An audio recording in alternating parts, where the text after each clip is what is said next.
এজন তুমি বেয়া কথা কিয় কৈছিলা? নহয় নাই কোৱা। তোমাৰ ঘৰ ক'ত? এওঁলোকে তোমাৰ ঘৰ ক'ত? ৰং চাইডে গৈ আছে। তোমাৰ ঘৰ ক'ত?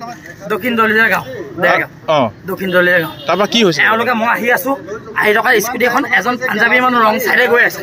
অলপ পাই যে আপুনি এইফালে আহক, এইফালে আহক। তুমি তেওঁলোকক বেয়া কথা কৈছিলা নেকি? তাৰ পিছত তেওঁলোকে মোক জবৰদস্তি মোক ধৰিছে।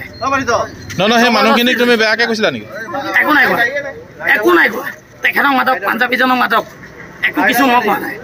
এওঁলোকে মোক জবৰদস্তি মোক ধৰি লৈ যাবলৈ বিচাৰিছে, মদ খোৱা সুযোগ লৈ।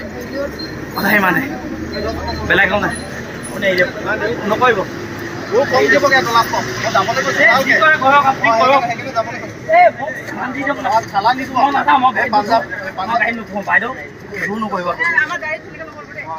এওঁলোকেহে জোৰ কৰি আছে, মোক সমত ধৰি আছে। মই কিবা কলো নেকি? কিবা কৈছো নেকি? এওঁলোকে সমত ধৰি আছে। পাঞ্জাবী কেষত ইয়ালে কিয় নাহিব? মই কি কৰিলো? তোমাৰ নামটো কি? তোমাৰ নাম কি? ৰঞ্জন দাস, ঘৰ দক্ষিণ দলিয়া গাঁও। এওঁলোকে মোক এখেত পাঞ্জাবী এজন। তুমি অকমান খাই বৈ আহিছা নেকি এতিয়া?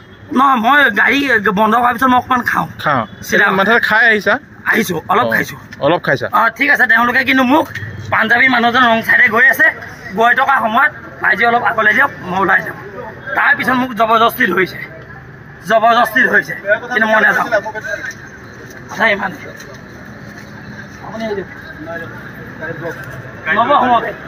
নৱসমূহ চোৰাই লৈ যাওক, মই নাযাওঁ। যি কৰে তাকে কওক, ঠিক আছে। চালান দি দিয়ক, যি কৰে তাকে কওক।